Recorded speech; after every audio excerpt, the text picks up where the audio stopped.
Debates over integrating devout Muslims into society are not unique to the United States. Effective today, it is illegal to wear a burqa in France or a niqab like this, a Muslim veil that reveals only the eyes. The new law drew protest and confusion on the streets of Paris. Two women stepping out in their niqabs and drawing a crowd were arrested for staging an unauthorized protest. The French government has called the veils, and I quote, a new form of enslavement, end quote, not acceptable on its soil. Many Muslims are enraged, but not all. I'm joined by Hiba Ahmed, a writer for the blog Muslim Matters, who's against the ban. She's in Albuquerque. And Mona El Tahawi, a columnist on Arab and Muslim issues, who wants to see the ban extended everywhere. She's joining me from Washington. Welcome to you both. Let me begin, if I might, by quoting President Sarkozy of France in his justification for the law. It's kind of a remarkable statement. He says, and I quote, this is the President of France, "The burqa is not a religious symbol. It's a sign of enslavement, of debaseness. I want to say this solemnly. The burqa will not be welcome on the territory of the French Republic.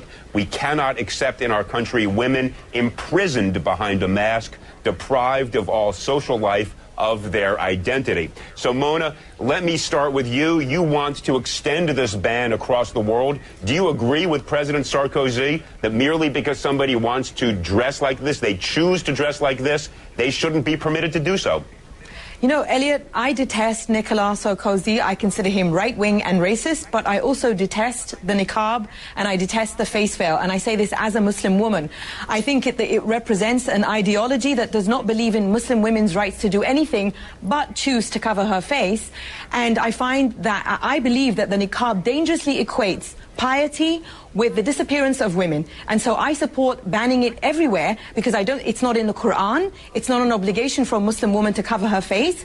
And my talk with you now, with you seeing my face, is going to be very different than if I was sitting here with my face covered. I believe the human face is central to communication. Okay, Mona, the only thing I would observe, and I want to give Hiba a chance to jump in, of course, but I heard you use the singular personal pronoun I many times, and that I have no doubt you believe that, but why should your beliefs ban other people from wearing what they want to wear? That's what I don't get. Hiba, explain to me why you think the ban is a bad idea. I think that it's a bad idea because I think it's yet another example of men telling women how to dress, how to live their life. It's another way to try to control women, and to take it to a government level and to try to legislate the way that a woman dresses is not just wrong and against human rights, but it really violates the whole basis that the democracy and democratic countries are based on. This is a free choice. This is something that I choose to wear. I disagree that it's some right-wing ideology. It is something that is permitted in Islam. I have a master's degree in mechanical engineering, and I am free to do whatever I want, and this is a choice that I want to make. And just because somebody doesn't accept my interpretation of Islam or personally like it, doesn't mean that we can use laws to violate people's freedom of expression and freedom of religion. But let me just ask you this. When you go to the airport, you understand there are going to be obligations. They're going to have to check you for security like they check all the rest. When you get a driver's license, do they take a picture with or without your veil on? Absolutely. I want everyone to know that as a Muslim woman, as a Muslim in America, I am just as concerned about safety and security as everybody else, and I have no problem whatsoever accommodating any security issues that come about when I enter a bank, when I go to the airport, when I go to the DMV. I show my face, and actually in Islam, we are required to show our identity when we're in a court system giving testimony. This is absolutely something that is essential for the security and identification of people, but that doesn't mean that I should be banned completely from what I choose to do. Okay, Mona, let me jump in here. There are lots of types of dress that I look at and I don't like them. I think they're degrading. I think they're oppressive.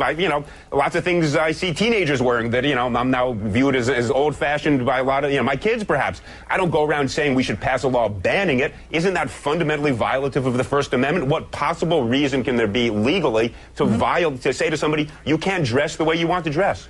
Actually, Elliot, the government does tell people how they can and can't dress all the time. You cannot walk outside naked.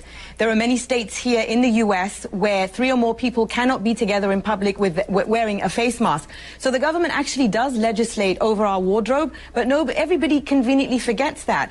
I would like to ask Hiba, once I'm done talking, if she works, because we've been on media shows together where we've been on opposite ends of this argument. And I know from what she said before that once she started covering her face, she stopped working. So my argument is, and this is not just about I understand what the point that you were making earlier, Elliot. Feminist groups, many women's rights groups have made the point that what the niqab does in a society, especially for Muslim women, is that it creates a spectrum where that is the pinnacle of piety and that is the good Muslim woman.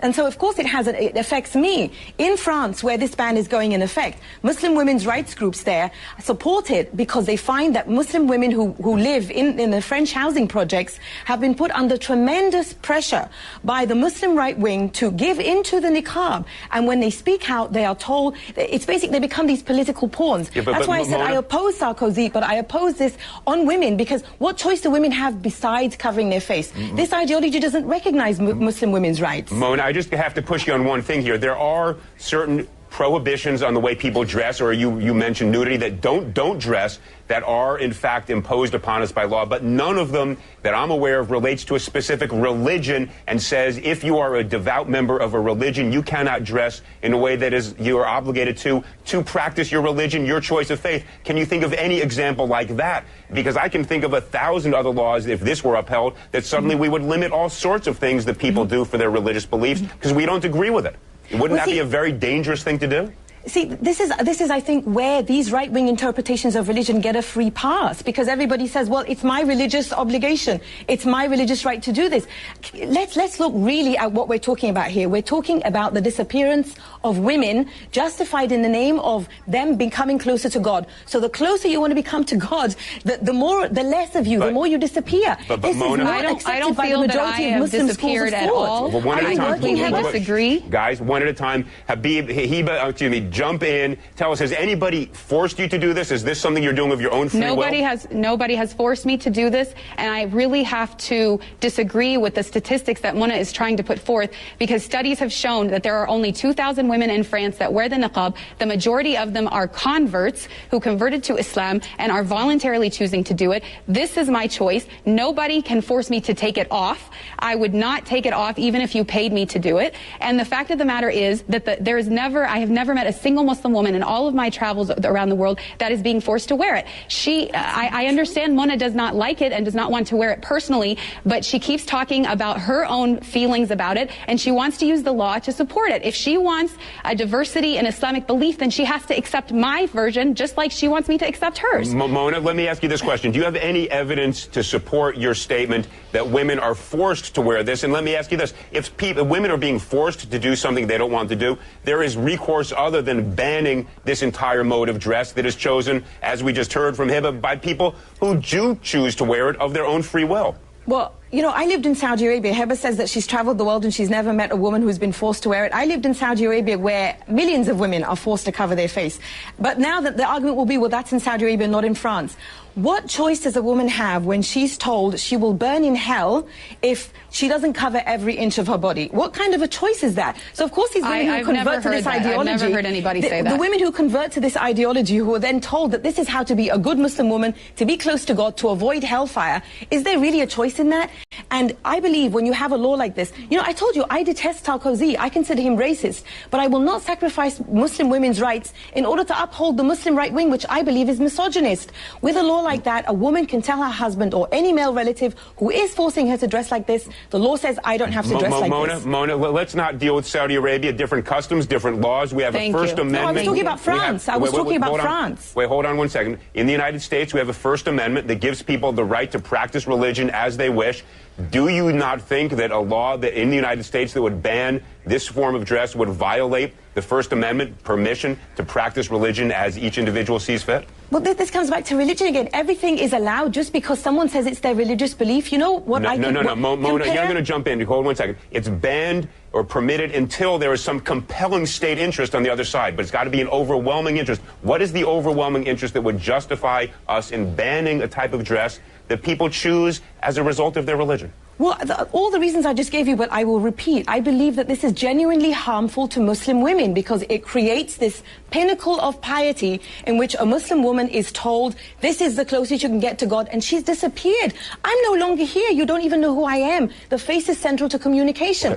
And not just that, it objectifies women. The pinnacle of objectification. Look, I agree with much of what you're saying, but not as the matter of law. Hiba, you know, you get the last word. You haven't gotten a fair time on this one. Give it best 15 seconds you've got. Thank you.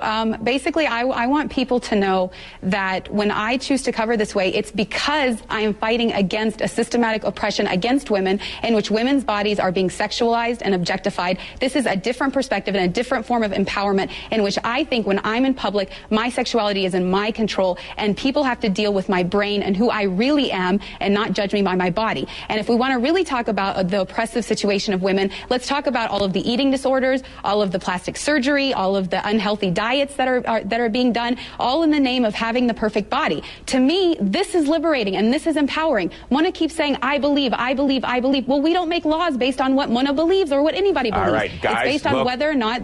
This is clearly not an issue we're going to resolve in the next 10 seconds. I want to thank you both, Hiba Ahmed and Mona El Tahawi. Clearly a passionate and important debate.